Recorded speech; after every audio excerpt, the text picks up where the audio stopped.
5 billion people will die from a deadly virus in 1997. The survivors will abandon the surface of the planet, and once again, animals will rule the world. A gunshot rings out. A frightened child watches as an armed man is wounded. A woman rushes toward him, but it's too late. Nothing can be done. Suddenly, another man wakes up from what seems like a dream. His name is James Cole, a prisoner in a post-apocalyptic society, forced to live underground. His friend, Jose, informs him that he has been chosen for a supposedly voluntary mission. Cole knows that many prisoners never return from these assignments, or come back insane. He is dragged away with a hook, taken to a different chamber, and dressed in special protective gear to go to the surface. The city above is desolate, and we assume the rest of the world is the same. Cole collects whatever life samples he can, including insects. He comes across an old sign that reads, "We did it," next to a symbol of a monkey with the number 12 above it. Upon his return, Cole is heavily disinfected and brought before a group of scientists. They offer him a deal. If he completes a special task, his prison sentence will be reduced. This mission could help humanity return to the surface and live as before. He is chosen because the task requires a tough-minded individual. Suddenly, we jump back in time to 1990 in Baltimore. A psychiatrist is called to examine a disoriented man exhibiting psychotic and aggressive behavior. That man is Cole. The psychiatrist, Dr. Catherine Rayleigh, tries to help him. He claims he needs to gather information and insists it's 1996, but Rayleigh corrects him. It's actually 1990. Cole is taken to a psychiatric hospital where he meets Jeffrey Goins, a hyperactive and eccentric patient who shows him around. Jeffrey seems to take a liking to Cole. The doctors interview Cole to assess his mental state. He tells them that between 1996 and 1997, a virus will wipe out 5 billion people, almost the entire global population. Naturally, they don't believe him.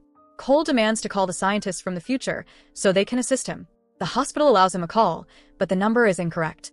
Once again, we see the dream from the beginning. Cole wakes up in the hospital dormitory alongside other patients. Jeffrey visits him, hinting that he has a way to escape. He implies that his father is an important man, but soon becomes agitated, drawing attention from the staff. "My father's gonna be really upset," he mutters. The next day, Jeffrey returns. Cole watches animals being experimented on and bitterly comments that maybe the human race deserves to be wiped out. Jeffrey finds the idea fascinating and suddenly reveals he has a key to escape. However, Cole is heavily sedated and struggles to think clearly. Despite this, Jeffrey creates a diversion, causing chaos so Cole can slip away. With great difficulty, Cole manages to escape his room, but he never makes it out of the building. Trying to move unnoticed, he is eventually caught, restrained, and tied to a stretcher. The head doctor scolds Dr. Rayleigh for mishandling Cole, but a nurse interrupts with urgent news. Cole, despite being fully sedated and bound, has completely vanished. Once again, we return to the dream. The same child watches as a man flees from the police. This time, we see his face. It's Jeffrey. Cole wakes up in his original timeline, deep underground. He informs the scientists that they sent him to the wrong year. They show him photographs of various people and objects, hoping he has encountered something useful. Cole recognizes Jeffrey and agrees to try again to uncover the origins of the virus. The machine is prepared, and this time, he is warned not to make any mistakes. However, something goes wrong again. Cole suddenly finds himself on a battlefield during World War I. Confused and disoriented, he is shot in the leg by a soldier. Finally, the machine works correctly and Cole is sent to November 1996. Meanwhile, Dr. Rayleigh gives a presentation on historical figures who predicted the end of humanity. After her talk, she is approached by Dr. Peters, who tells her that apocalypse alarmists are often the ones who are right. As Rayleigh leaves, she is suddenly kidnapped by a man who forces her to drive to Philadelphia. That man is Cole. And this time, Rayleigh recognizes him immediately. The next day, they wake up in a hotel room. Cole has the same dream again, but this time, he clearly sees that the woman in it is Dr. Rayleigh herself, tied up in another bed to prevent her from escaping. They continue their trip by car. Cole tells Rayleigh that he is still searching for the army of the 12 monkeys because he believes they are responsible for releasing the virus. While driving, Cole suddenly tells Rayleigh to stop. He has spotted graffiti of the 12 monkey symbol. Rayleigh has a chance to escape, but decides to stay. They follow the symbols to an abandoned theater, where two thugs attack them. Cole overpowers them and takes one of their weapons. Leaving the theater, he recognizes an image of a pig's head, something he saw in the photos the scientists showed him. Realizing he must go inside that building, he forces a group of young people to tell him everything they know about the army of the 12 monkeys. It turns out that Jeffrey Goins is the group's founder. His father is a famous virologist, and Jeffrey has been involved in various acts of vandalism and activism. Cole and Rayleigh steal a car and drive away. They stop in a forest, where Rayleigh tends to the gunshot wound in Cole's leg. Determined to get answers, Cole sneaks into an event organized by Jeffrey's father and confronts Jeffrey, hoping to learn more about the virus. But to Cole's shock, Jeffrey insists that it was Cole himself who gave him the idea of wiping out humanity with a virus stolen from his father's lab. However, Jeffrey denies any connection to the army of the 12 monkeys. Security intervenes, attacking Cole. He fights back, manages to escape, and runs back to the forest where he left Rayleigh. When he opens the trunk of the car, furious, Rayleigh attacks him until she finally calms down. Cole begins to question everything. What if I'm the one responsible for the extinction of almost all humanity? He wonders. Rayleigh still doesn't believe anything he says. Rayleigh shouts to distract the officers, offering to help Cole. But when she turns back to him, he's gone. Later, Rayleigh finds herself at a police station, recounting everything that happened with Cole. Still shaken, she returns home. Meanwhile, Cole wakes up in a recovery room. The scientists from the future appear, singing to him, knowing that he enjoys music. They congratulate him for successfully gathering information about the 12 monkeys. But Cole is overwhelmed. He feels like he's losing his mind. Before he can protest, they sedate him. Rayleigh, now home, struggles with nightmares. Her phone suddenly rings. It's a police officer. He has examined the bullet she removed from Cole's leg.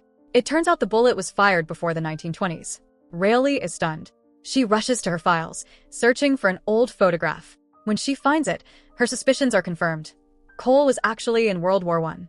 She immediately calls Jeffrey's father, the renowned virologist, to warn him about a potential threat to his laboratory. But he dismisses her concerns. In the background, Dr. Peters, the same man who attended Rayleigh's presentation on doomsday predictions, is working quietly. Meanwhile, in the future, Cole reviews the virus's origins with the scientists before they send him back to the past. Back in 1996, Rayleigh runs through the streets, trying to alert someone in the building she previously visited with Cole. Inside, Jeffrey and a group of activists are preparing for something. Cole suddenly appears among the crowd. Rayleigh rushes to him, pulling him away just as the police close in. In a ruined part of the city, Cole and Rayleigh arrive at a rundown hotel and rent a room for an hour. The receptionist looks suspicious and makes a phone call as soon as they check in. Inside the room, they go over everything that has happened since they last saw each other. But now, their roles seem reversed. Cole believes he's crazy, while Rayleigh is convinced he was telling the truth all along. What Cole wants now is simple, to stay with her in this time. Suddenly, a pimp bursts into the room, assuming Rayleigh is a prostitute. He attacks her, but Cole fights back, subduing him. Dragging him into the bathroom, Cole forcefully removes one of his own teeth, saying, "I'm not crazy. This is how they track me." They escape immediately. Rayleigh calls the number the scientists gave Cole. That call confirms it. Cole's so-called delusions were real.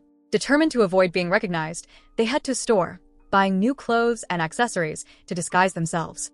Meanwhile, Jeffrey Goins and his group of activists put their plan into action. They kidnap his virologist father, who is devastated to see just how far gone his son is. The group then breaks into a zoo, freeing the animals while locking Jeffrey's father in a cage. In a movie theater, Rayleigh completes Cole's disguise, giving him a mustache and a wig, while she dyes her hair blonde. At that moment, Cole finally understands. Rayleigh was the woman in his dreams all along.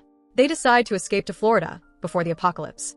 Cole has never seen the ocean, and he wants to experience it before the world ends. The next day, they arrive at the airport. Cole instantly recognizes it. This is the place from his recurring dream. Police officers are stationed throughout the terminal, searching for him. Rayleigh tells Cole to wait while she buys their plane tickets. Before she leaves, he hands her a briefcase. With a moment to himself, Cole calls the scientists and informs them that the army of the 12 monkeys had nothing to do with releasing the virus. They were only a group of activists. At the reception desk, a man is requesting flights to multiple destinations, places that match the exact locations where the virus first spread. For a brief moment, Cole's younger self enters the airport, just like in his dream. Meanwhile, Cole reunites with his old friend Jose, who is fully aware of everything. Jose hands Cole a gun and tells him that he must eliminate a target. At the same time, Rayleigh spots Dr. Peters, the same man from her doomsday lecture. He's the one purchasing plane tickets to multiple destinations. He works with deadly viruses alongside Jeffrey's father. She's certain now, Dr. Peters is responsible for spreading the virus. Desperate, she tries to warn Cole. Dr. Peters reaches security before boarding his flight. The airport employees inspect his suitcase, making him open the containers carrying the virus. Rayleigh and Cole try to push through the security checkpoint, but they're stopped. Amid the chaos, Rayleigh spots Dr. Peters heading toward his gate. She yells, trying to draw attention to him. Cole fights his way forward, raises his gun, and takes aim, ready to stop him. But before he can pull the trigger, the police shoot first. Cole collapses. Rayleigh rushes to his side, but there's nothing she can do. In the distance, young Cole watches, witnessing the moment that has haunted his dreams. The nightmare was real all along. Meanwhile, Dr. Peters boards his flight and sits beside a woman. She comments on the recent violence, saying, maybe humans will be the next endangered species. The woman is one of the scientists from the future. Dr. Peters simply smiles and replies, "You're absolutely right." Outside, young Cole leaves the airport with his parents, his eyes fixed on the man who will bring the apocalypse. Everything ends exactly as it began. So that's it. Hope you enjoy the story. Subscribe and press the bell icon for more videos.